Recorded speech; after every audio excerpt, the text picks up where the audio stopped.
She knows how it Will the works. Committee of Supply please come to order? No? This section of the Committee of Supply will now resume consideration of the estimates for the Department of Education and Early Childhood Learning. Questioning for this department will proceed in a global manner.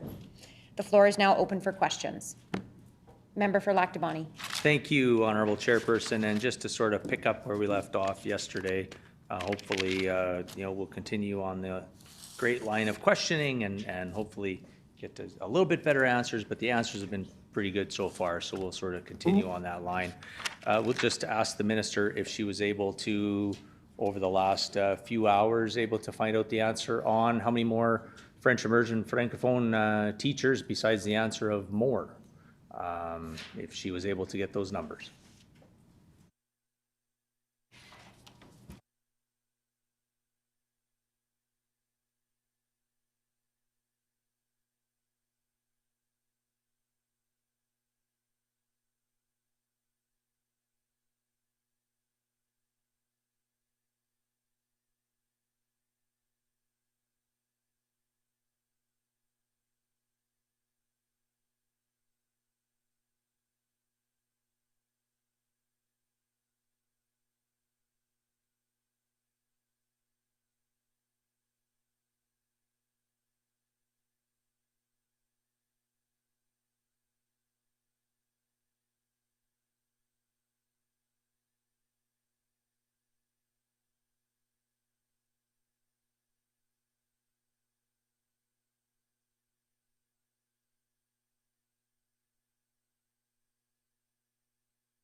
The Honourable Minister of Education and Early Childhood Learning. Yeah, thank you, Honourable Chairperson, and thank you to the member opposite for the question, because it gives me a greater opportunity to talk about the importance of l'éducation en français in Manitoba and the proud legacy that we have here in this province, the great work that's being done both within the department under the leadership of our newly appointed ADM of Le Bureau d'Éducation Française, René Dequier. To ADM Dequier, I am so proud of the work that you've accomplished already in this very short time in your position. We are so grateful to have the benefit of your experience and your knowledge and your guidance and your encouragement. So thank you so very much for serving Manitobans in the department and for everything that you bring to our team. Thank you so much. So the member is curious about the number of Francophone teachers that we've added in this last year. So we do have some data about how many positions have been added to the system. Unfortunately, that data is would require further disaggregation to determine exactly how many of the teachers, the many hundreds of teachers that we were able to add to the system since coming into government, how many of those teachers specifically were teachers that were either teaching in l'éducation française or in the French immersion stream. Based on what we can guess, based on where these positions have been, where these positions are, for example, we can reasonably assume that most, if not all, of the teachers hired into the DSFM would be French-speaking teachers, French language teachers. We can also assume that, again, we know certain school divisions have a high degree of French immersion programming, so if we look at those school divisions and we make our best guess, I think we can reasonably state to the committee that we have added between 50 and 80 Francophone teachers into the system from 24-25 to the 25-26 school year. So I think it's a great success. Again, a lot of great work has been done. There is a lot of more work to do. Our government believes in the promotion of French language.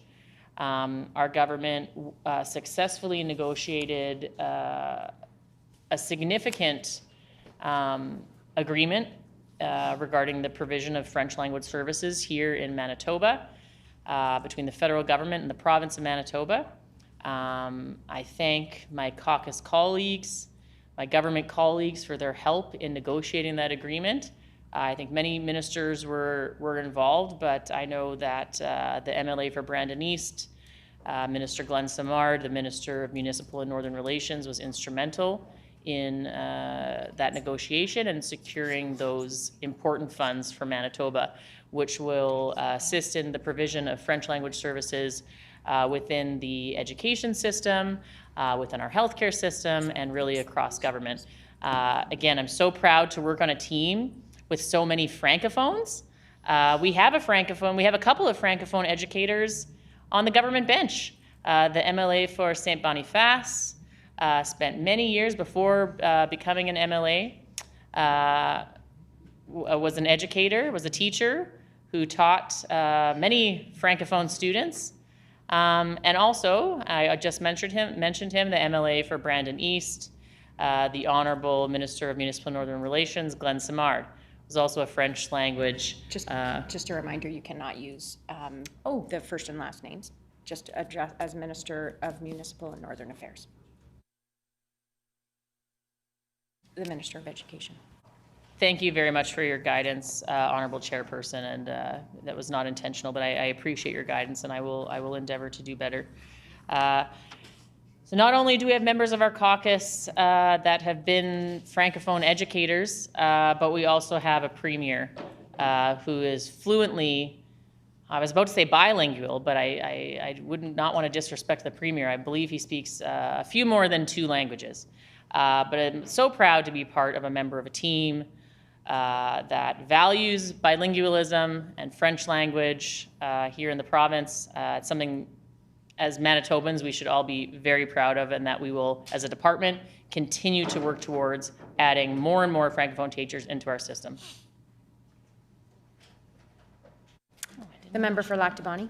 Thank you, Honorable Chairperson, and I would like to ask the Education and Early Childhood Learning Minister, if you equate credit hours at our post-secondary levels, how many years does it take to become a teacher? And we're not talking about mature students or people that are, have gone into a profession and have gone back into a post-secondary institution. Let's just say student graduates this coming June from secondary school, from high school, wants to become a teacher. How many years does it take to become a teacher in the great province of Manitoba?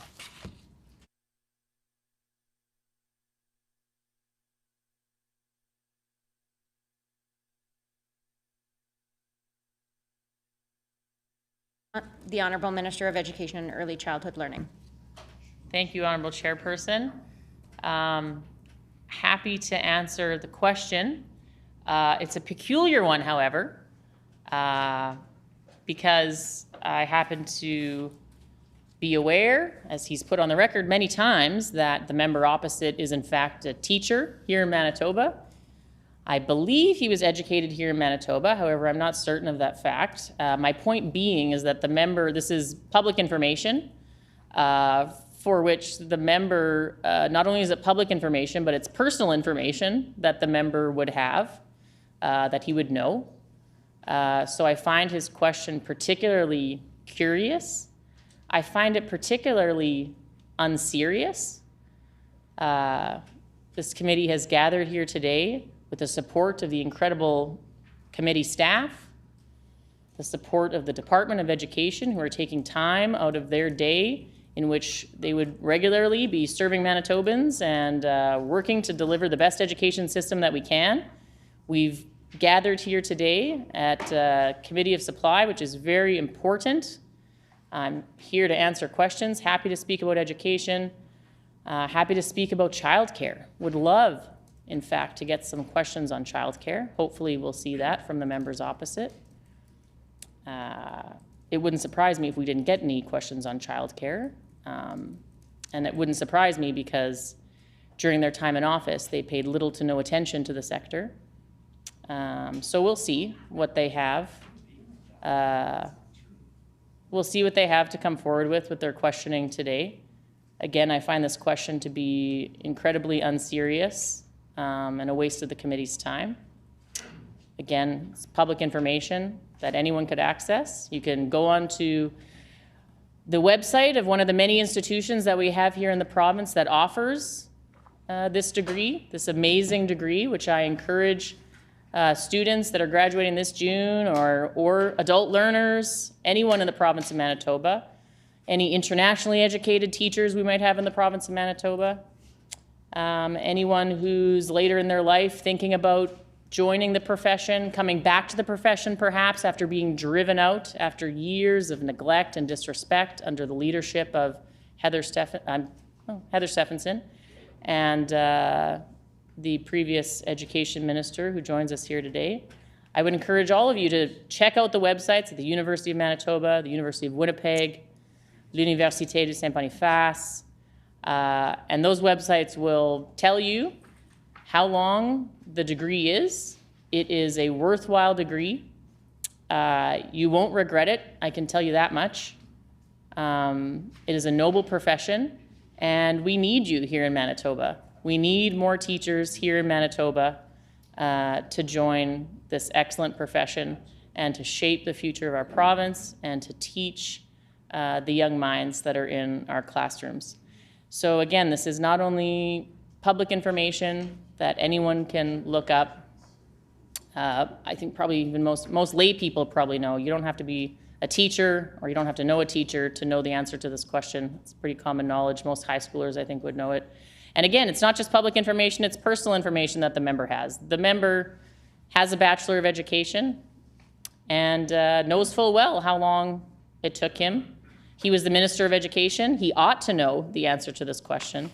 It's quite curious that he would pose this question here at committee, wasting all of our time.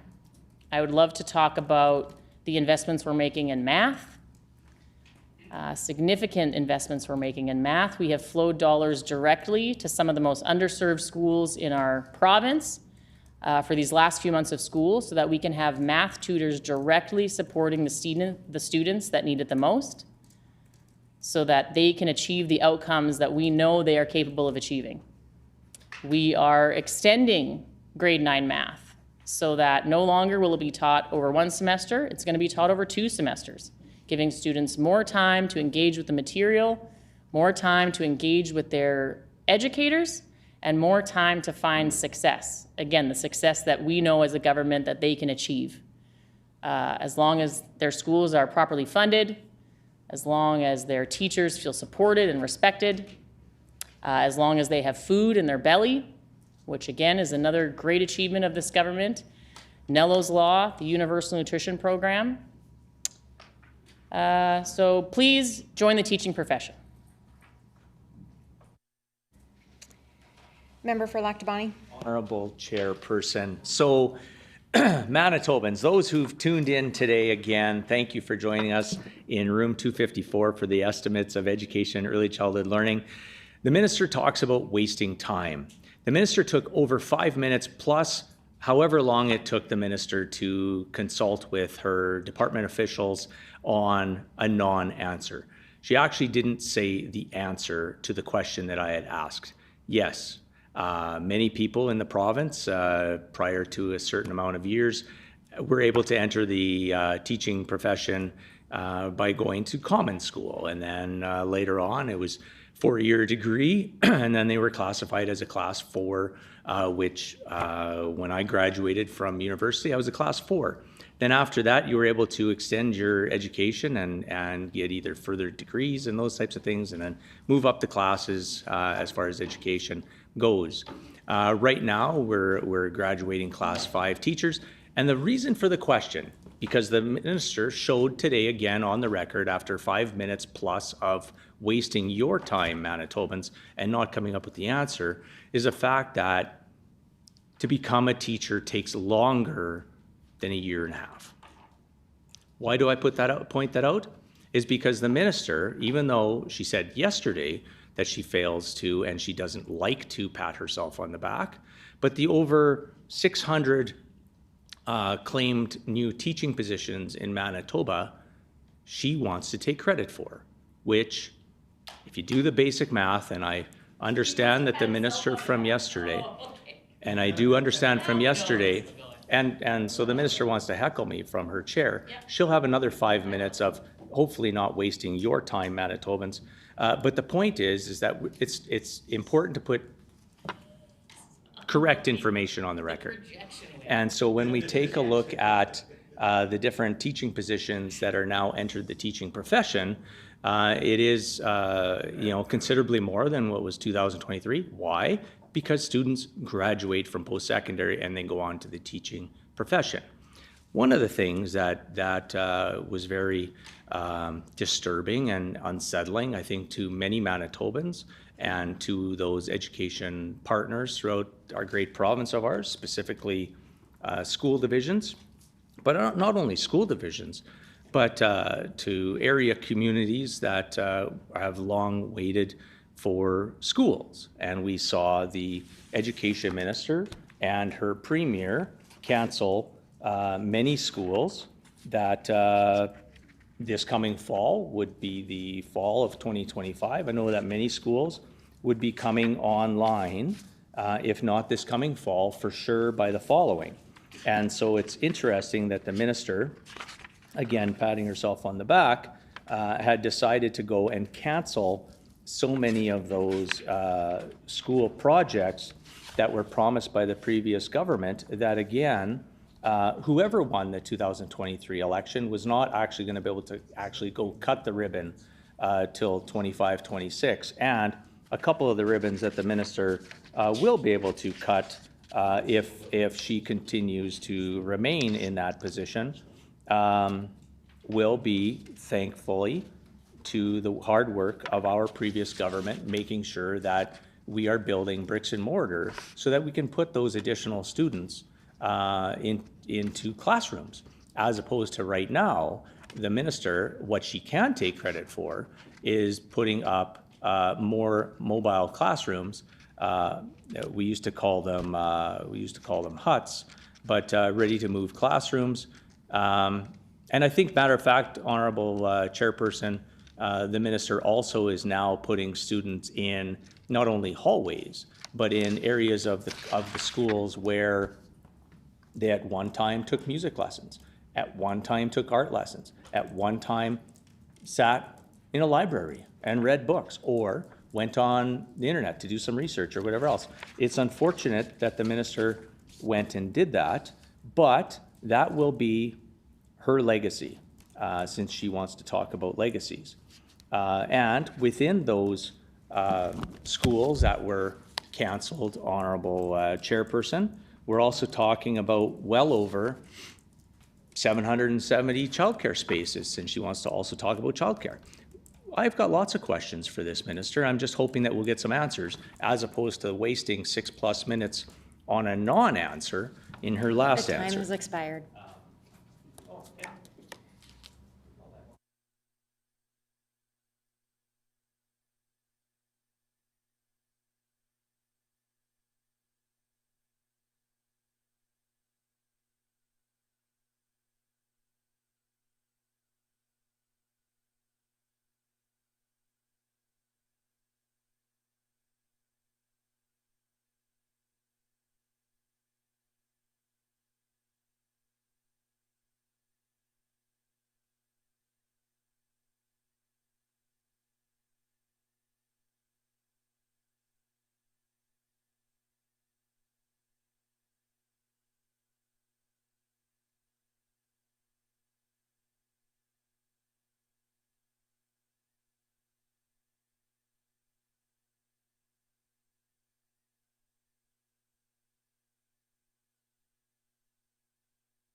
The Honourable Minister of Education and Early Childhood Learning.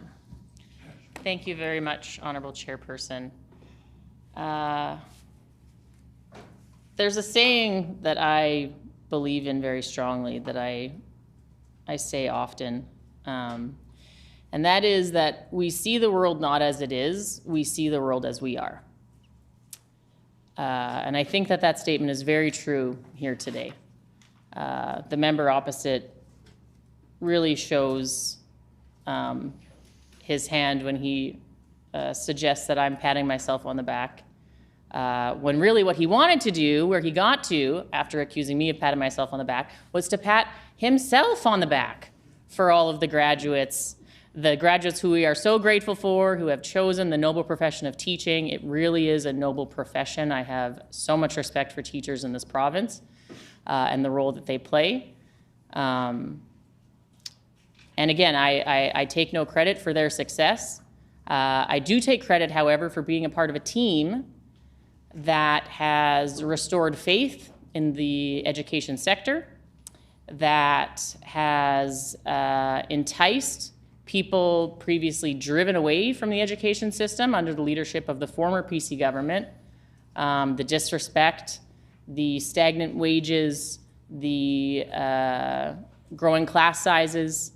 Again, I'll remind the committee that it was the previous PC government that repealed legislation that mandated small class sizes for our early learners. What could be wrong with that? You would repeal a law that means that kids get more our youngest kids get more one-on-one time with their students? With their teachers? I'm so confused by it that I've confused myself.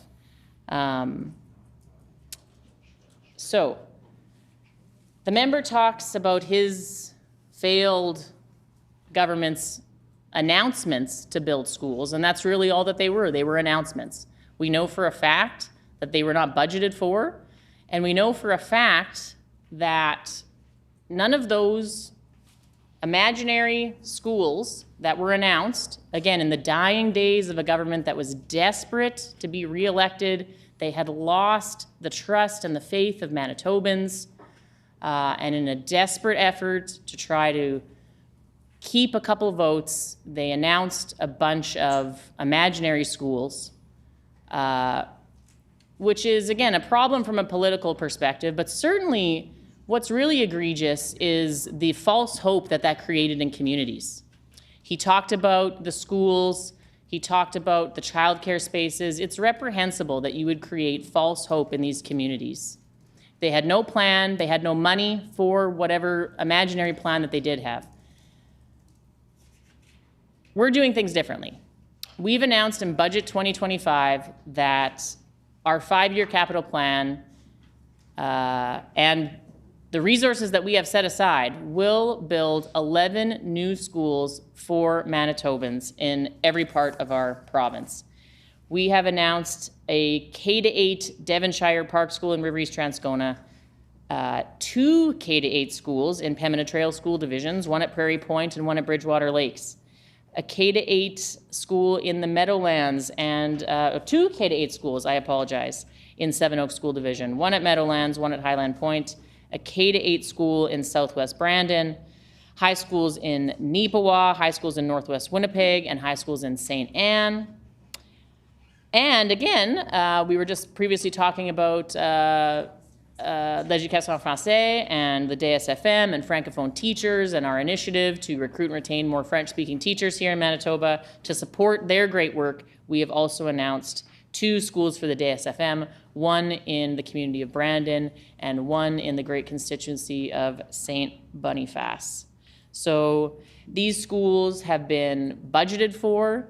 They're going to be delivered to Manitobans on budget and on time. I think it's important for the committee to reflect on we're going to build these schools. It's an investment that we're going to make. The biggest threat to our capital plan is the Trump tariffs. And I want to remind Manitobans and this committee that it was the leader of the opposition who thanked Donald Trump for his tariffs. That is a threat to our capital plan. It's a threat to our economy, and Manitobans should be outraged and ashamed.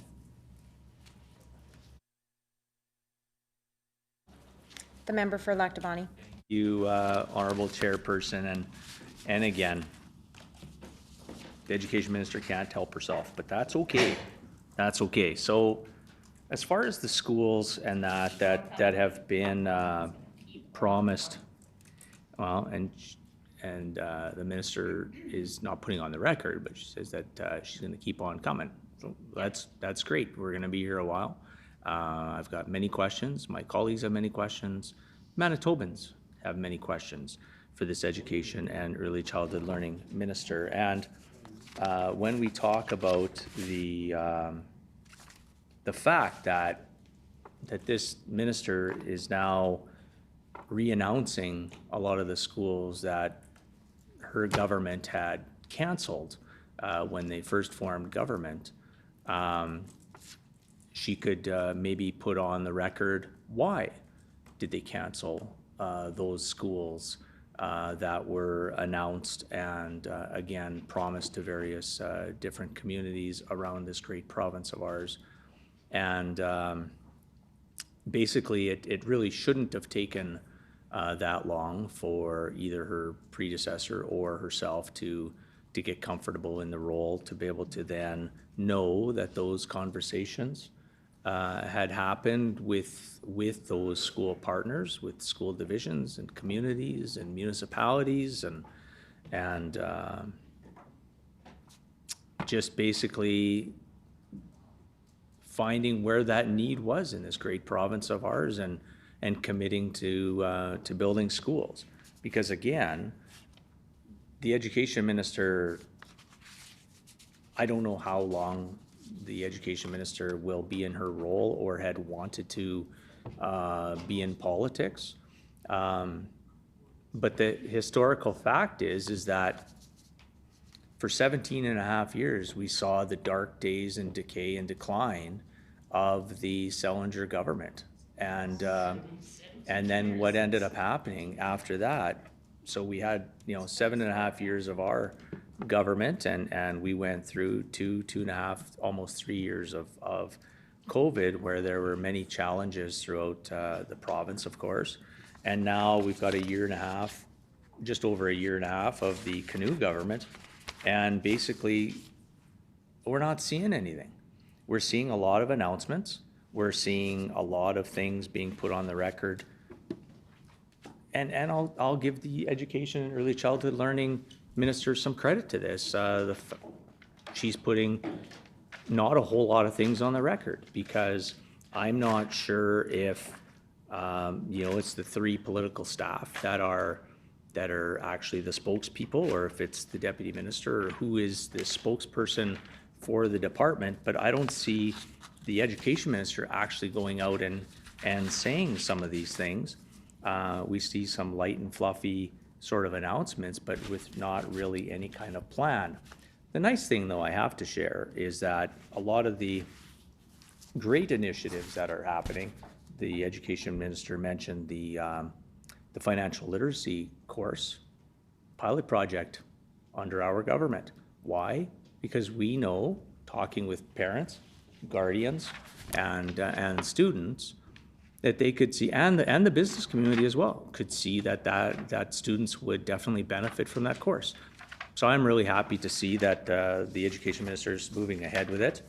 I guess what I'd like to ask is this current year, how many students are benefiting from that financial literacy pilot project course, and how much it's cost?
The Honourable Minister of Education, Early Childhood Learning. Thank you to the member opposite for the question, because it gives me a chance to talk about financial literacy, which is so important for all of us, and certainly for students in Manitoba. It's such a foundational skill that will really support them in their life. Just totally anecdotally, I listened to the CBC News in the morning, and just was that this week or last week, they were doing a story about what didn't you learn in school. It was a story about adulting, if anyone's heard that term. And so the theme of the story was, when you became an adult, what do you wish you had learned that you hadn't learned before you started adulting? And a pretty common theme in that news story was about banking and loans and mortgages. A lot of people talked about that, about how they became an adult without having some of those basic skills. So financial literacy is very important. And again, the member pats himself on the back, so I will give credit where credit is due, that the previous government, although again, financial literacy essentials was not offered in the curriculum under the leadership of the PC government, there was a small, limited smattering of a pilot project initiated under the previous government, where they paid a private firm, hefty contract, hundreds of thousands of dollars, to, again, introduce a very limited, very small pilot project on financial literacy. So I will give the member credit for that. What we have done is something totally different. We're taking a different approach. We are using the internal resources of our department to expand financial literacy curriculum to every single student in Manitoba. So not a pilot project, not just one school here and one school there. Every student in Manitoba, 15,000 plus grade 9 students in Manitoba every single year will receive an education in financial literacy, the curriculum of which was developed within the department with educators and with expertise. And we are so proud of that, and we know that the impact it's going to have on students and frankly on our economy for generations to come. In his question, however, the member, as he tends to do, he likes to denigrate my position. He likes to suggest I might not be in this role for a very long time. The member made a comment about that perhaps I'm not yet comfortable in my role, and that's why we paused the school capital plan that they had announced. Again, they had not budgeted for, they had not planned for 9 imaginary schools that were all going to be open in the same year, by the way. Virtually impossible to do if you know anything about the construction industry here in Manitoba. But again, just further evidence that it was an imaginary plan. The members suggested perhaps I wasn't comfortable in my role, and that's why we didn't proceed with their plan. The reason I did not proceed with their plan was because Manitobans have serious questions about the ethics and the morality in the way that the PCs govern. They have serious questions about the leadership of the previous government. Not once, but twice, Heather Stefanson, the premier to which the member answered to, has been proven to have broken the law, to have misled Manitobans, to have disrespected democracy. The Minister on Relevance. The Honourable Minister of Education and Early Childhood Learning. I think it's absolutely relevant when we're talking about how Manitobans and how government is spending Manitobans' tax dollars to talk about who are making those decisions and in whose interest those decisions are being made. The previous government wanted to build schools under the P3 model, a model that does not serve the interests of taxpayers. I think it would enlighten the committee to know that under the previous government, the price of schools ballooned to the highest in the country. The price per square foot per student here in Manitoba under the failed leadership of the previous minister and the failed Premier Heather Stefanson ballooned to the highest in the country. It was more expensive to build schools in Manitoba than anywhere else. Why is that? Whose pockets were they lining? Was it the same pockets they lined when they awarded childcare centres? Was it the same pockets they were lining when they tried to push through the CO Silica license? Manitobans deserve answers.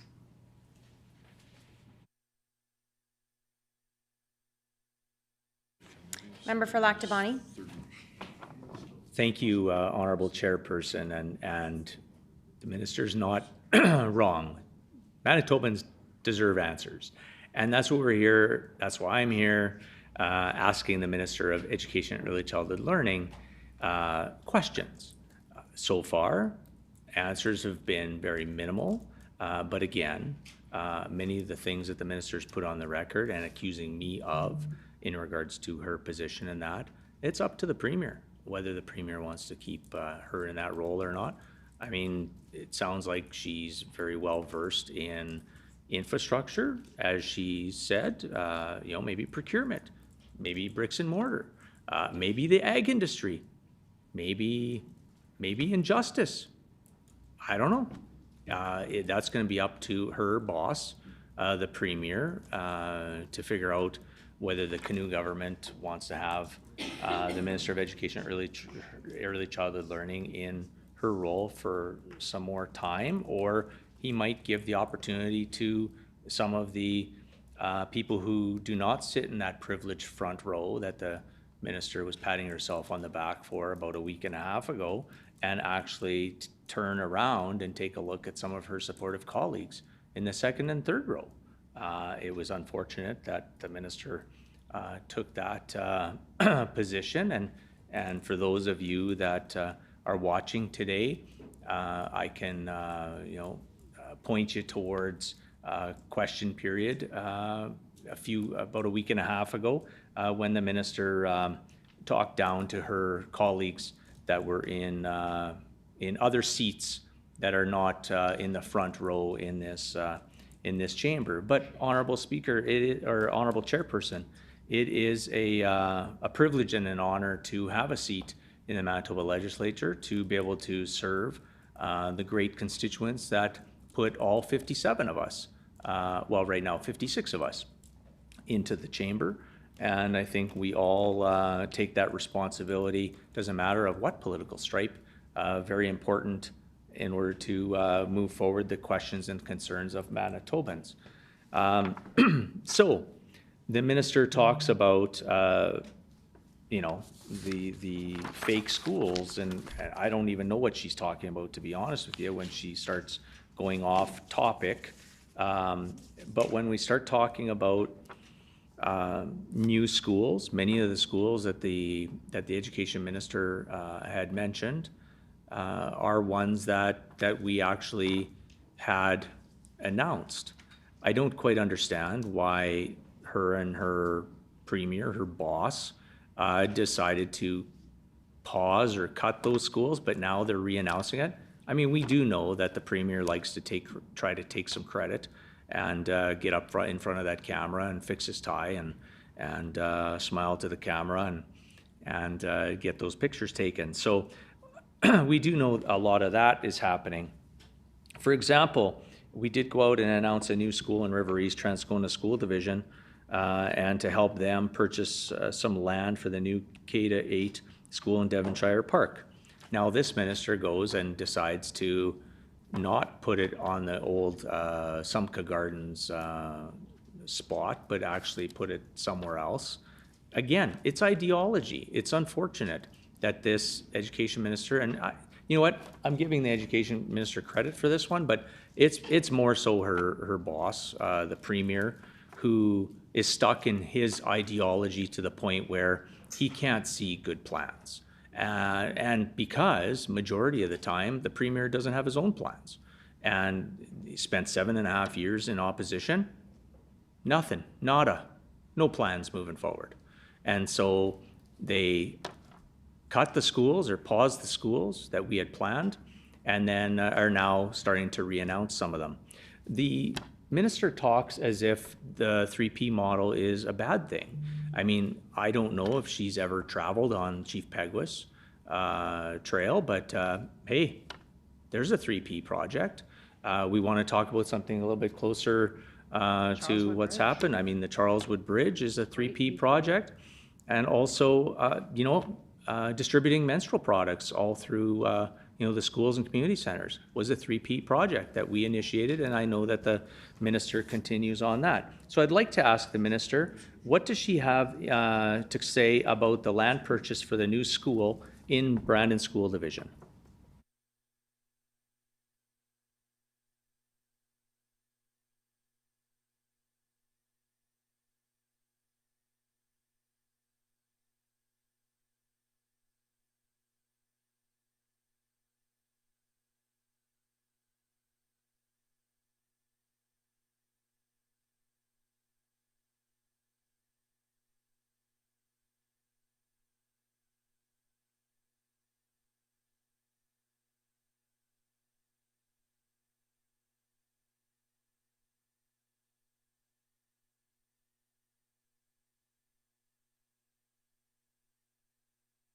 The Honourable Minister of Education and Early Childhood Learning. Thank you, Honourable Chairperson. There's a lot to disagree with in that question, and I'll get to that. But I wanted to start with what we agree with. And I do agree with the member opposite when he talks about what bench we sit on. The member talked about, he continues to talk about how long I might be in this role, suggesting that maybe I'm not good enough, that maybe I'll get shuffled out. It is an honor and a privilege to serve Manitobans. I am humbled and privileged to serve as the Minister of Education and Early Childhood Learning. I would be humbled and privileged to serve in any role that the Premier asked me to serve in, and I would be humbled and privileged to sit in the first row, the second row, or the third row. That's one of the great benefits of being a part of a team and a caucus with so much skill and ability. I'm here with several members of my team. I would have no problem at all handing off my portfolio to any of the members here, and they could all do it just as well or perhaps even better than I could. That is the benefit of being on a team. We are a team. We are a highly skilled team, and so I do agree with the member, and I do regret that comment that I made in the chamber last week. And again, it is an honor to sit in any row in that chamber. And again, I would gladly switch seats with any one of my colleagues, and I would have full confidence that they would serve Manitobans in this role with just as much care and passion and dedication and earnest goodwill that I put into it. So again, we agree.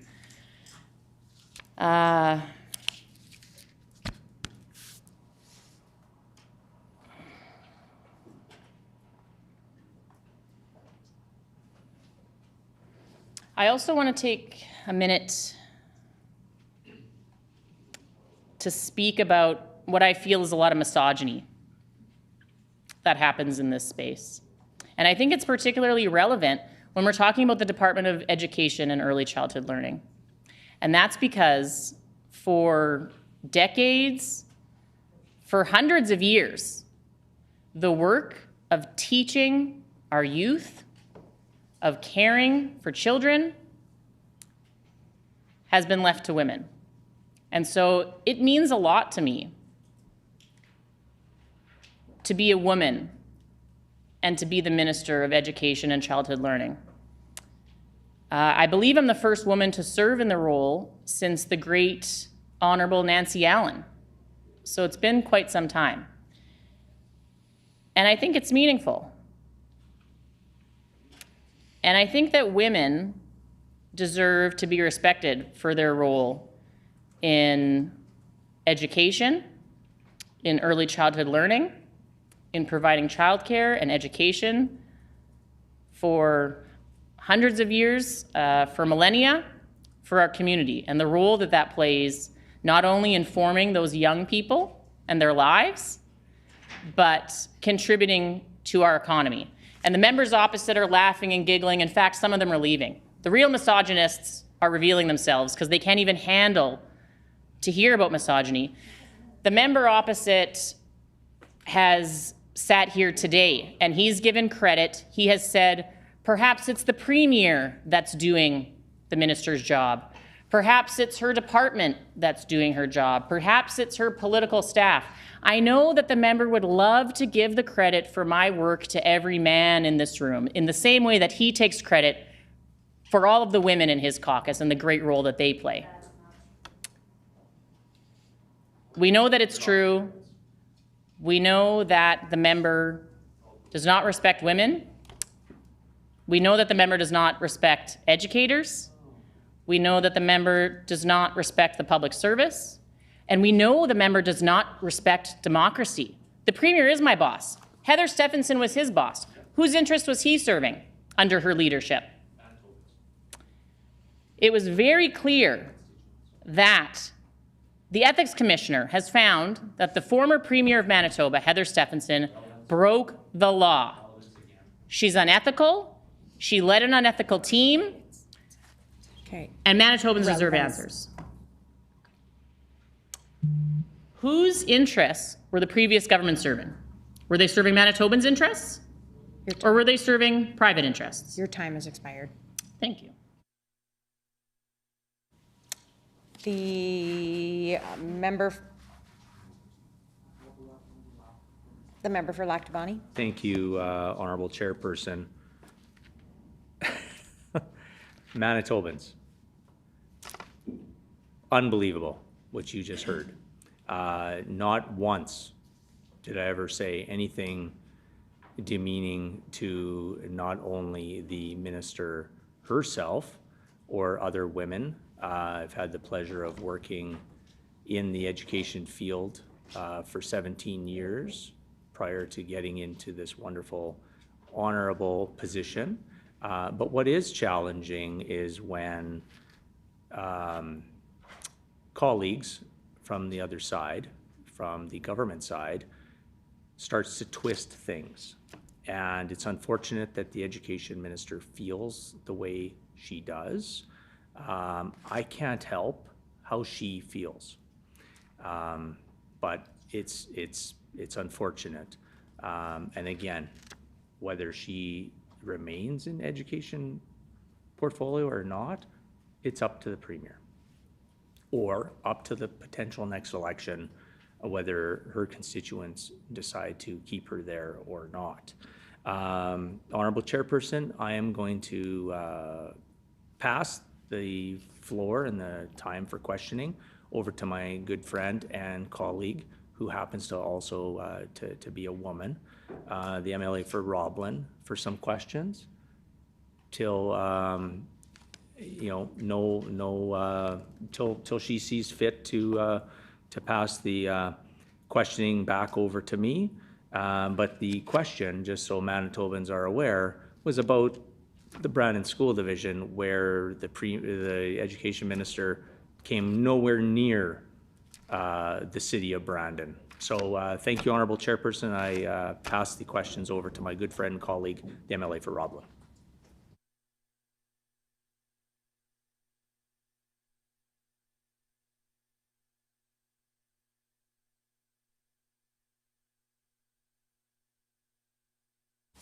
The Honourable Minister of Education and Early Childhood Learning. Thank you, Honorable Chairperson. And I appreciate the member ceding the floor to his colleague. However, he couldn't help himself to grandstand and put some more words on the record. So thankfully, I have the opportunity to respond. So before he leaves, I would like to remind the member opposite, since he comes here today and feigns that he cares about education, that he feigns that he had planned to fund education, he feigns he had a plan to build schools. I just wanted to remind the committee and remind Manitobans of the record of his failed PC government and of his failure as Minister of Education. So millions, tens of millions of dollars of funding for education was cut under his leadership. The percentage of operating that the province pays to school funding increased during his time. Again, the wasted resources, $1.5 million were paid to consultants to promote and advertise Bill 64. Bill 64, which fell flat. And in fact, I think that's an understatement. Fell flat is perhaps the understatement of the day. It was widely hated. That's a strong term, but I'll use it. They had a majority government at the time, if Manitobans recall. They could pass any legislation they want.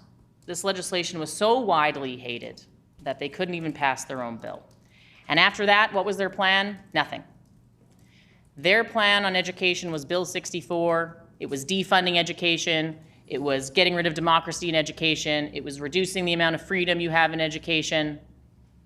And once the community said that's not what we want, the minister, the former minister, threw up his hands and said that was it.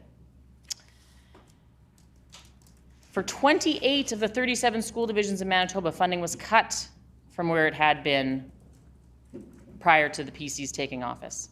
Funding was cut by 15 to 20% for 15 school divisions. I mentioned this already on the record, but I'll mention it again because it's repugnant. The previous government repealed legislation mandating small class sizes in early years. Smaller classes, more one-on-one time with your teachers. The previous government said, that's a bad idea. We don't like that. Our government's taking a different approach. We're investing in small class sizes. $3 million a year investing in small class sizes. Hiring teachers, hundreds and hundreds and hundreds and hundreds of teachers have been added to our system. We have a lot of more work to do, trust me. We have a mess to clean up. We inherited a system that was not invested in for years, was not properly funded, where educators and school trustees and school administrators were disrespected. The member opposite heckles me because he doesn't like the truth. He doesn't like to be reminded. He doesn't like to be reminded of his record. He continues to heckle me. He tries to throw me off. He will not throw me off.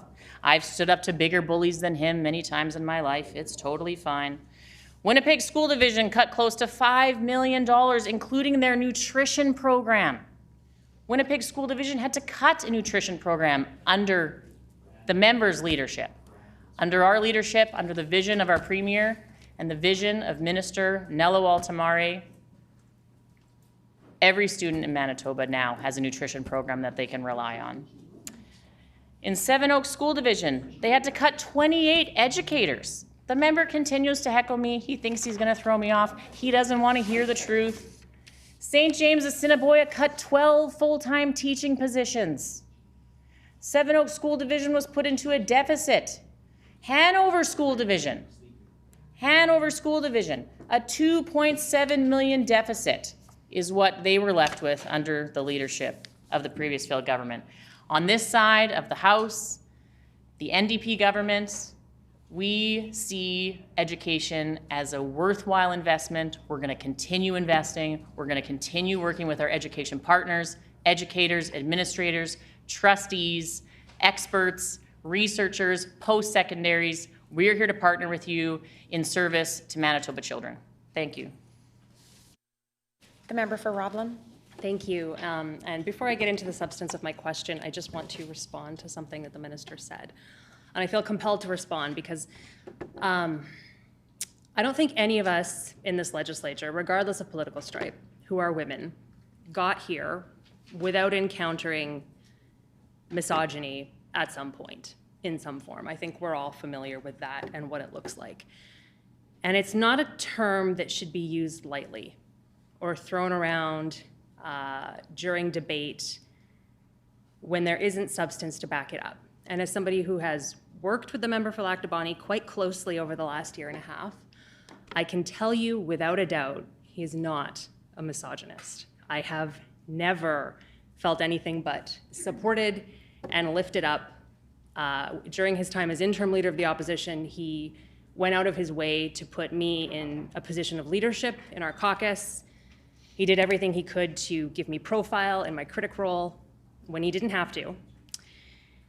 And I think I have a lot of respect for the minister, but her leader is one whose past is undeniably misogynistic. It's the same leader who just weeks ago thought it was funny to table a picture of me in the legislature in front of a donut shop and body shame me for it. That's misogyny. But now I want to get into the substance of my question. I've been in conversation with a number of parents in my constituency. They're concerned because their kids in Pembina Trails School Division aren't high needs necessarily. They require some support in terms of literacy and numeracy, and they're concerned with the outcomes that they're achieving, and I think some of those outcomes are reflected in the division's continuous improvement report, which I have read. Their concern is about EA support in the classroom. So what they're finding and what they've told me is that most of the EA support in the classroom ends up going to kids with very acute needs. Severe behavioral issues that need to be addressed that require support. But the upshot of that is that it doesn't leave a lot of time for kids who just require a bit more assistance with basic literacy and numeracy. So I'm wondering what the department is doing to support those kids with less acute needs and ensure that they don't fall through the cracks when it comes to literacy and numeracy.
The Minister of Education and Early Childhood Learning.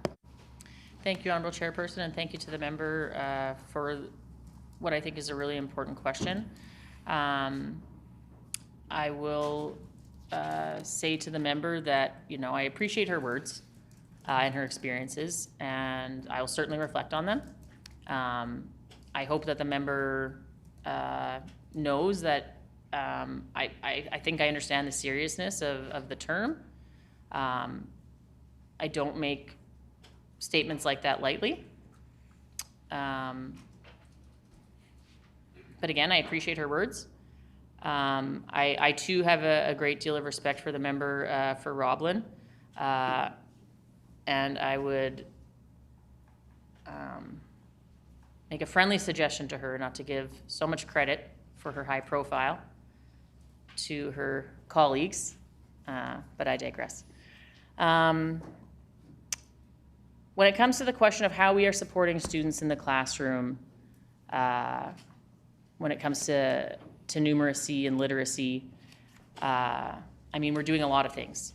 I think the funding of schools is very important. We've made a lot of progress in our first 2 years, $170 million increase in just the first 2 years, more than 3.5%.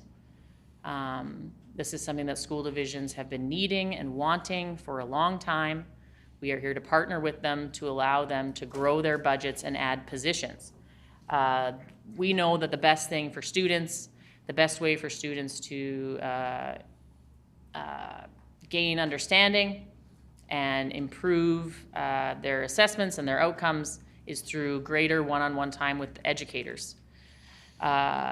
So thanks to the healthy funding increases that we've been providing to school divisions, I can update the committee and the member that in the St. James Assiniboia School Division, thanks in part to the funding coming from the province, that the St. James Assiniboia School Division in this year's budget was able to add 16 more teachers, 24 more EAs, and 1 more clinician. So that's important. Those are real resources, human resources, that the school division was able to add into their school system, their school division, thanks to funding increases that they've received from the province. So we're adding more educators into the system, more EAs, more clinicians, so that students can have more one-on-one time with their teachers. We are also continuing our funding of our small class size initiative. That is funding that goes to schools to, again, allow them to do this sort of hiring to ensure that those early years, those class sizes can stay around 20, ideally. Again, I've said it before, I'm going to say it again, and I'm going to say it a lot.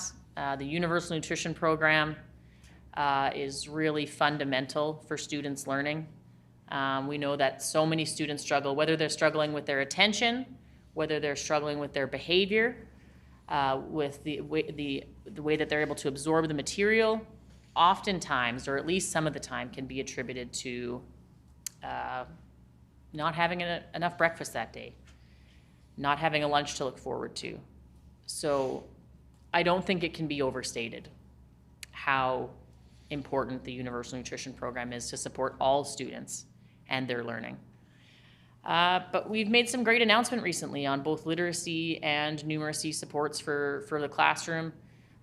We last month announced the Universal Early Reading Screener. We know that many divisions, many schools, many teachers are using these tools already with success.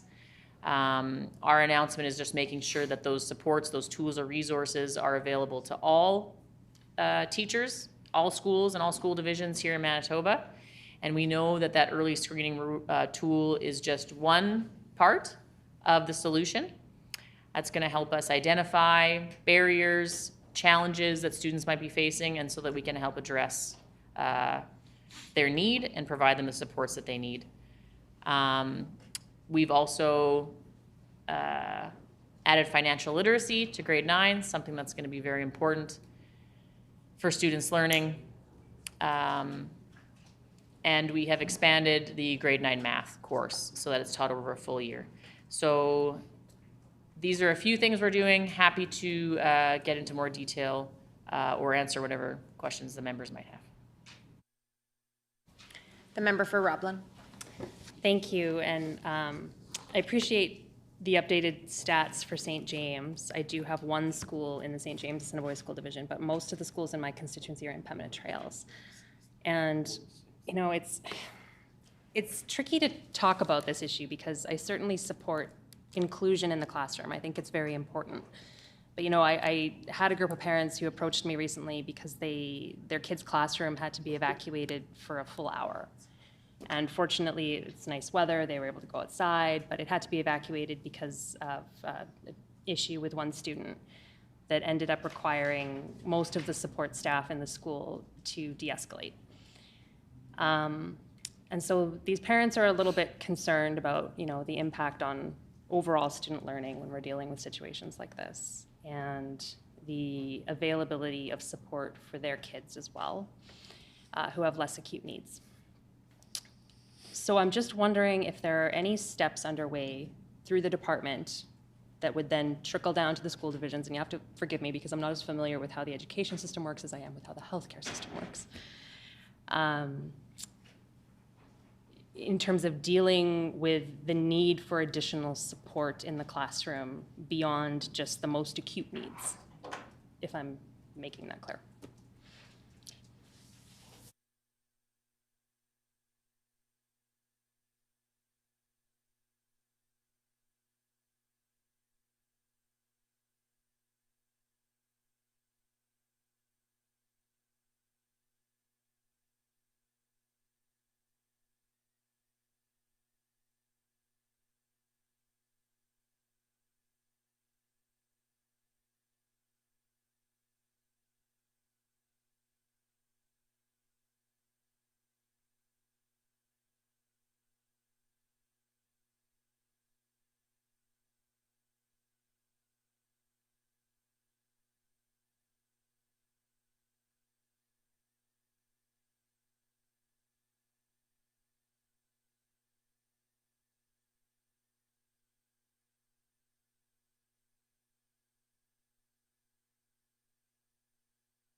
The Honourable Minister of Education and Early Childhood Learning.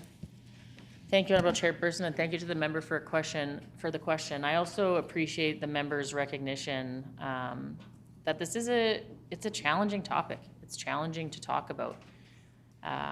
We're talking about inclusion, right? And the ultimate goal of the department is that every child be in school every day for a full day. That's sort of the gold standard.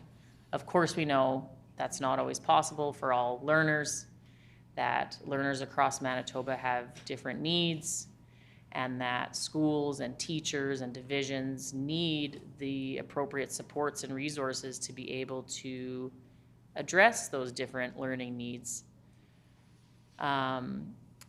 So when it comes to individual cases of students, obviously students are assessed on an individual basis. Their education plans are developed individually in consultation with the classroom teacher, with the family, with clinicians, if those clinicians are engaged on the file. And the schools really do their best to be able to provide that inclusive atmosphere for everybody. But again, it's a difficult conversation because what does inclusion mean? Inclusion might mean different things in different circumstances. So we want to make sure every day that all students feel included. And so that can be a tricky balance sometimes, for sure. And I think schools are challenged to find that balance sometimes. We know that, again, I'm repeating a bit of what I said in my previous answer, but that the best way to support students in the classroom, whether regardless of their need and their different abilities and their different learning abilities, is to have more one-on-one time with educators, more teachers in the classroom, more EAs in the classroom, more clinicians in the school and school division. That's why our government has provided predictable and stable funding for school divisions, healthy, robust funding for school divisions. No school division since we've come into government has seen a cut. Every school division has seen an increase. It's challenging to do. We are committed to our path to balance. We were left with a deficit, a $2 billion deficit. We're committed to our path to balance. We're committing to fixing healthcare, but all those things take money. But we've stepped up. We've stepped up to partner with our education partners. We are funding school divisions, and we're seeing those results. And so I did read into the record on my last question some update about the St. James School Division. I don't know if we have any update on the Pembina Trails School Division. I might be able to provide with the member with. But as we search out that data, I can advise the member that currently the department on a 3-year cycle meets with every single school division across the province and performs a full audit when it comes to special education, special needs, additional supports. So they do a full audit, a real comprehensive audit on site with school divisions in schools, assessing what additional needs those schools and those divisions have, what supports that they have, and where they need to be. Again, with the aim of inclusion. We want to make sure that all students in Manitoba are included, feel included, and have the support and the resources they need in the classroom. And that includes kids with additional needs and those that find themselves without additional needs. So I'm just hoping to provide the member with a little bit of an update about Pembina Trails. That's right. So this year. Mm-hmm. So this year, thanks to the funding increase from the government, Pembina Trails in their 25-26 budget was able to add 73 teachers, 81 EAs, and 2 clinicians. I will note that Pembina Trails did have a significant enrollment, so they had a significant budgetary increase, which is great, which is what we want to see, which is what we're partnering with them to do. We're partnering with all school divisions to be able to grow their budgets, grow their teaching complement, hire more teachers, hire more educators. Sorry, I'm not watching the clock. The member for Roblin. Thank you for that. I have another question that I'm going to try to combine 2 questions into one because they're very related. And it has to do with the community of Headingley. and I know the minister's probably aware of what I'm going to ask because I've been reading petitions on it for weeks. Phoenix School in Headingley is very, very, very, very full. And they need an expansion. And there was a project underway that the current government has deferred. And there are a lot of questions in the community about the status of that project and if it's going to move forward at some point in the future. Part of that project included adding space for childcare, which is desperately needed in the community of Headingley. It's a growing community, tons of young families. There are currently hundreds of kids on the wait list at Bright Beginnings Educare, which is the only licensed childcare facility of its kind in the community. They operate a couple of sites, including school-age spaces on site at Phoenix School. In fact, just this morning, I got an email from a mother of a child heading into kindergarten, and I get emails like this multiple times a week, and I'm sure the minister does too, stressed and unsure of how she's going to continue working in the fall if she can't find school-age childcare for her child. I too am a working parent who relies on childcare to be able to come here every day. I believe the minister's in the same boat, so I think she probably understands how stressful that is for families. The school is bursting at the seams. The need for childcare is immense.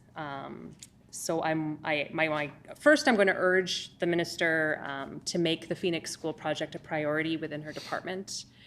And secondly, I'm going to ask if there is an update that I can provide to my constituents on that.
The Honourable Minister for Education and Early Childhood Learning.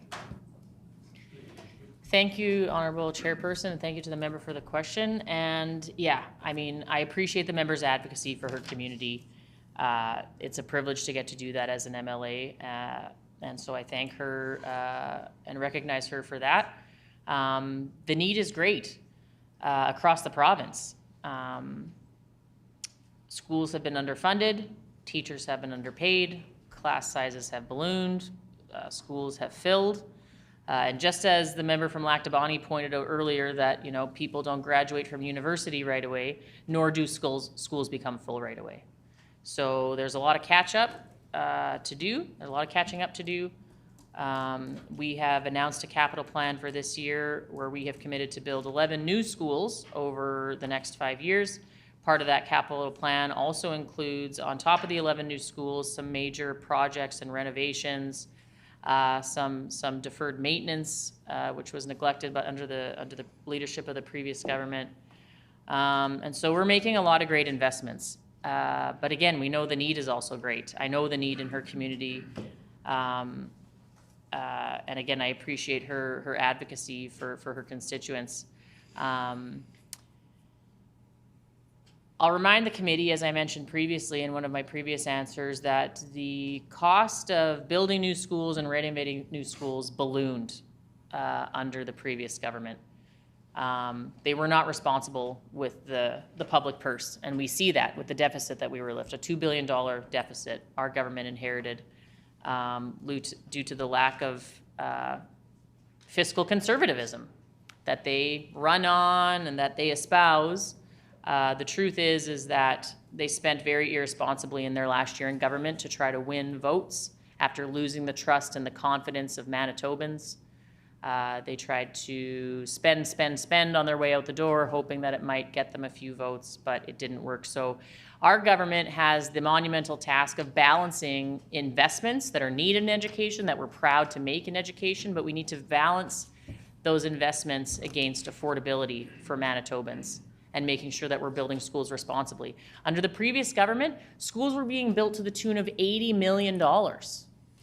It was outrageous. Again, I'll remind the committee, under the leadership of Heather Stephenson, the cost per student, the cost per square foot was higher in Manitoba than it really was anywhere else in the country. You can ask yourself why. I have many questions as to why that is, as to who they were hiring, whose interest they were serving. It was not the Manitoba taxpayers' interest. It was someone else's interest. I'll leave the committee to ponder about that. But so again, we have to balance investing versus affordability. We want to make sure that we're providing affordability for Manitobans and that we're spending in a responsible way and we're using their tax dollars responsibly. So we will continue to work with the St. James Assiniboia School Division on the need at Phoenix School. We know that there is a need. We are working with them to address that need. Different solutions are being explored, and we will continue to show up and work with the division, with the senior administration, and with the elected board to make sure that the needs of the community are met. But again, there are needs across communities here in Manitoba after 7.5 years of a government who failed to prioritize education, failed to fund education, and failed to deliver for students and their families. When it comes to childcare, which again I know is something that's very important to the member opposite, it's something I'm very passionate and find very important as well. As she mentioned, I too am a parent. I have struggled with childcare and what that means to my life and my job. So it's something I feel very passionately about, and it's something that I know our department is working very, very closely with St. James Assiniboia School Division on to make sure that we are expanding childcare, whether it's in Phoenix School or whether it's somewhere else. We have a aggressive capital project campaign led by our Assistant Deputy Minister. And we are expanding childcare across the province as quickly as we can. But again, there's a lot of catching up to do. I hear the member. We've heard the petitions. We're aware of the need. Our department is happy to continue working with her in her advocacy for her community, and we'll continue to work for communities across the province. The member for Lac Du Bonny. Thank you, Honorable Chairperson, and I want to thank my good friend and colleague, the MLA for Roblin, who absolutely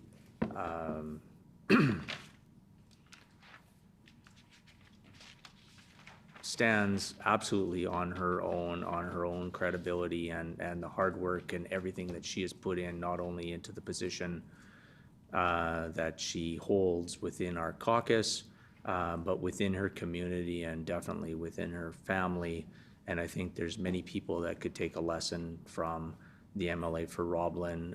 Also her character and her poise, and just on how she serves the people that elected her as the MLA for Roblin. So I'd like to thank her for bringing forward some very important topics to the estimates process here in education and early childhood learning.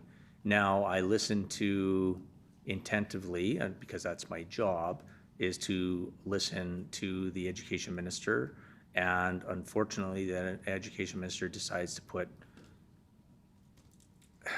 I'm not even sure what percentage I can give it as far as the facts on the record. It's not very high.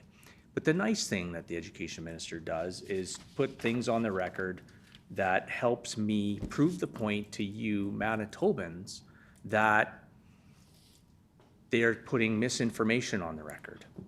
And I don't want to be called out of order, but I would say that it's to the point of, you know, because she sits there and talks straight to the camera with a straight face and puts things on the record that are absolutely not true.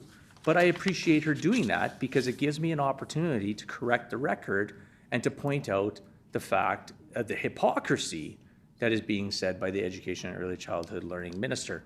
So we have a committee here at the Manitoba Legislature. It's called Public Accounts Committee. And the Standing Committee on Public Accounts, which met on Wednesday, May 14th, and some of the members opposite had the pleasure of being part of that committee. And whether you're, it doesn't matter on what political stripe, it is a great committee because you get to learn a whole lot about public accounts, and you get to sit and listen to the Auditor General and his staff and other highly respected individuals. And so I know that on that committee, we do have the MLA for Burroughs. We also have the MLA for Radisson. We have of course, the vice chair of the committee, the MLA for Elmwood. We've got the great chairperson of the committee, the MLA for Borderland.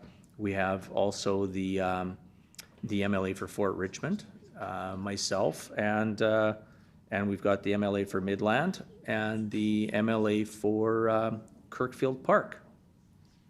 Just taking a quick look to see if I missed anybody. I don't think I did. But on that evening, it says that the Auditor General, which her colleagues, the members of the NDP government, had approved the public accounts for that evening, where the Auditor General confirmed that the $373 million surplus left to the Canoe government was factually correct. So what I'm saying is that the information that the education minister puts on the record today about this fictitious, that the Progressive Conservatives left a $2 billion deficit, no. Almost $1.6 billion deficit was on the backs of the Canoe government. And so this education minister should do a bit of a shoulder check with her colleagues, because it was her colleagues that absolutely passed that Auditor General's report. And here I quote from the Auditor General, especially since we're talking about estimates here in the education and early childhood learning, because we're talking about money, it's very important to make sure we have the truth on the record. So the Auditor General, and I quote from May 14th, Wednesday, May 14th, 2025, Standing Committee on Public Accounts. And I quote, "In my history with the office and involvement in the public accounts audit, the number of errors," I will have to continue member's in a time few is up. seconds.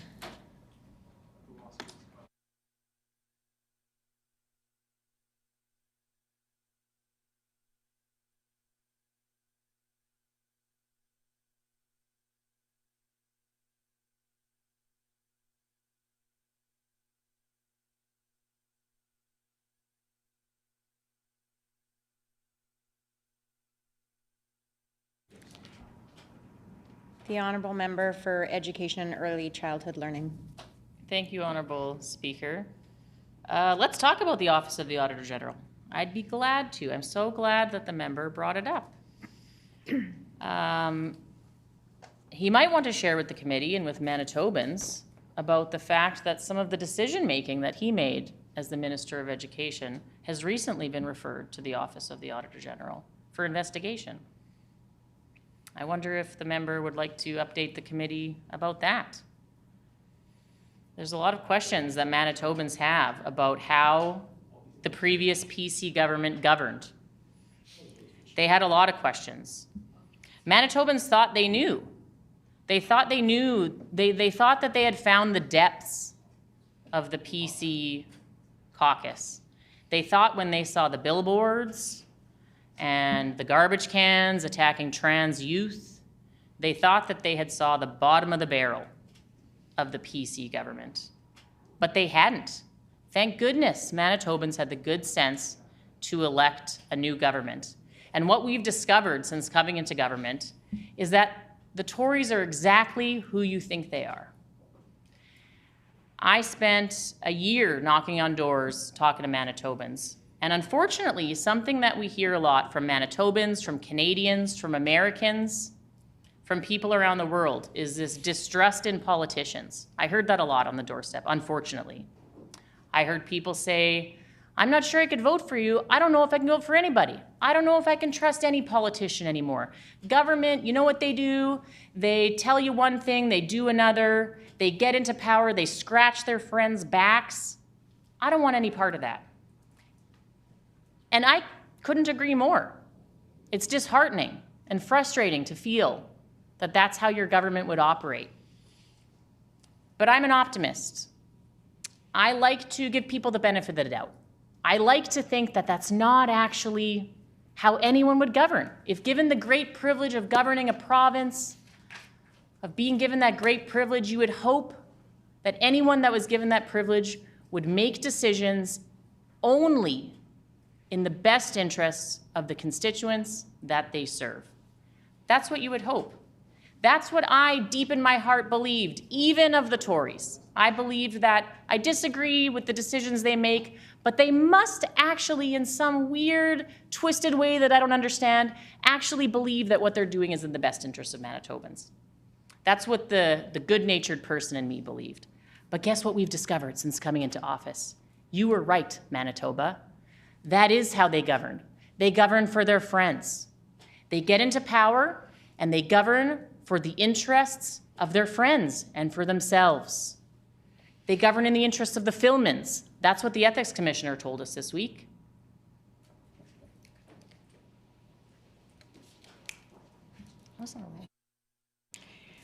We've gotten a little off topic from the estimates of the Department of Education and Early Childhood Learning. I would ask the minister and the critic to please focus their questions and answers on the estimates. Thank you.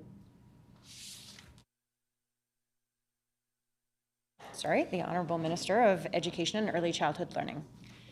In his question, the member wanted to talk about the importance of the truth.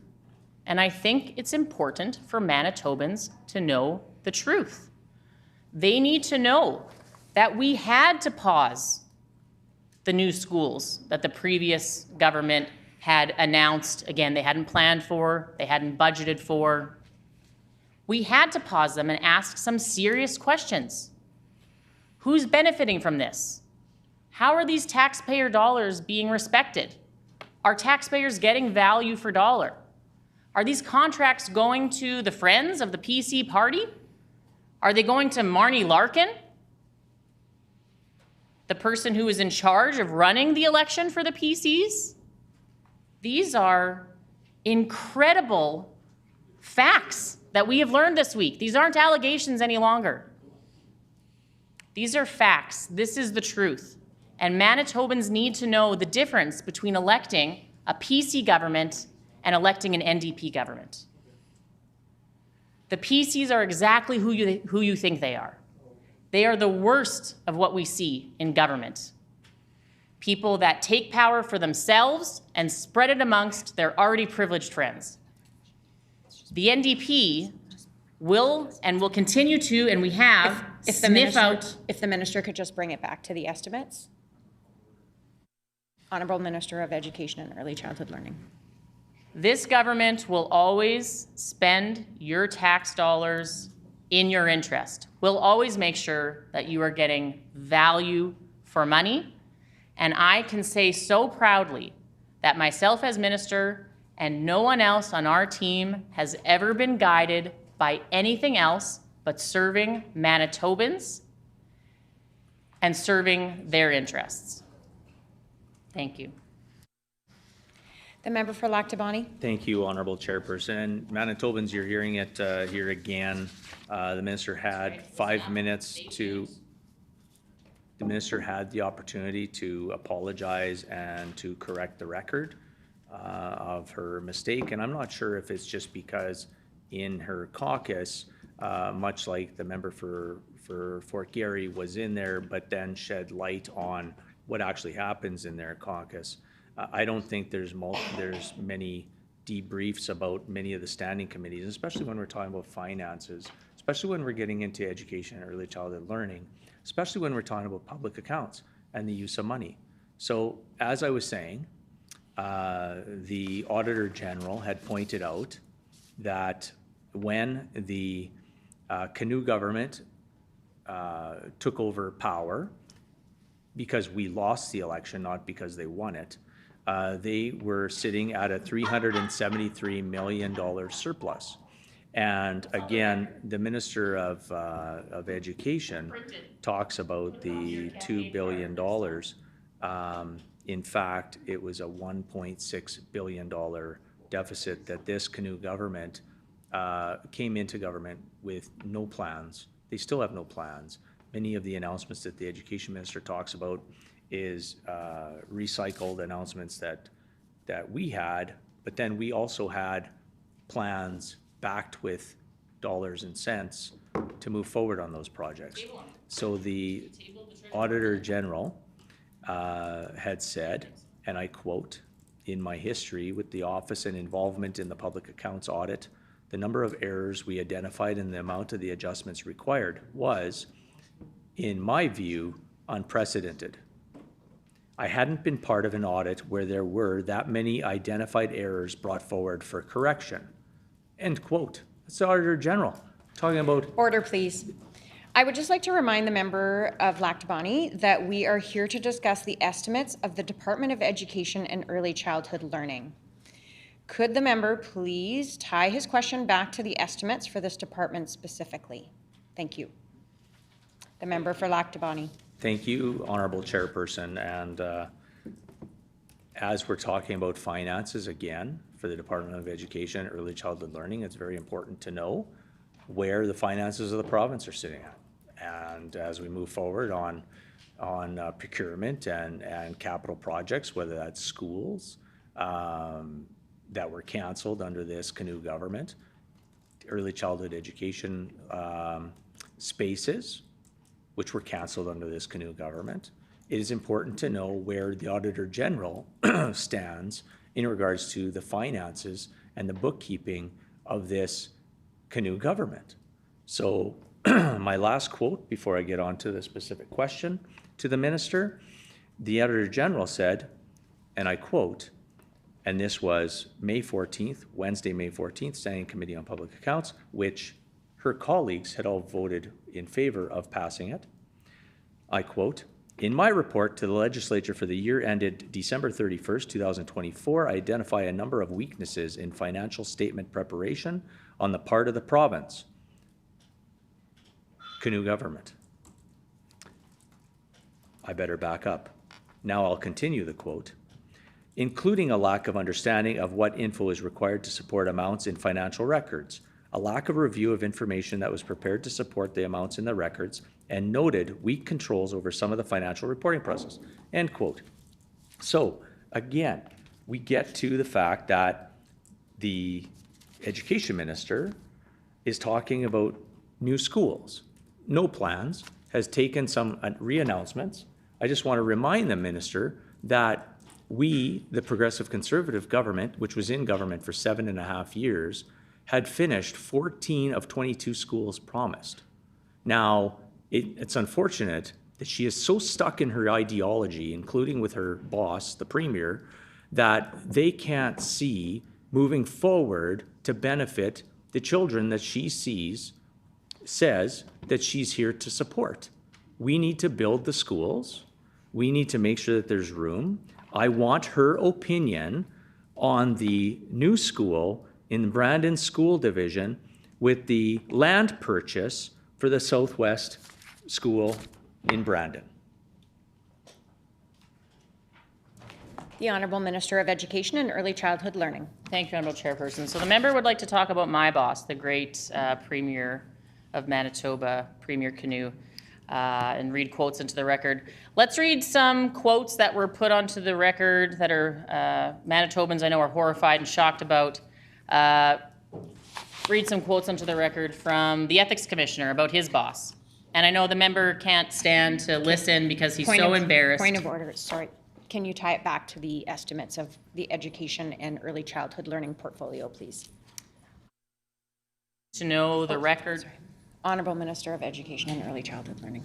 The member in his question called into credibility the leader of my party and of my government, and I will respond by questioning the credibility of his government. And he can't even stand to listen because he's such a coward, he has to run away. Quote, more importantly, those efforts lacked ethical and constitutional legitimacy. I found her repeated dismissal of the Caretaker Convention in her written representations to me, a convention that is central to the respect for the wishes of voters, to be disheartening. I would like to read some other quotes into the record from the Ethics Commissioner report written about the failed PC government. Disheartening. Truly. Minister, please tie it back to the education estimates.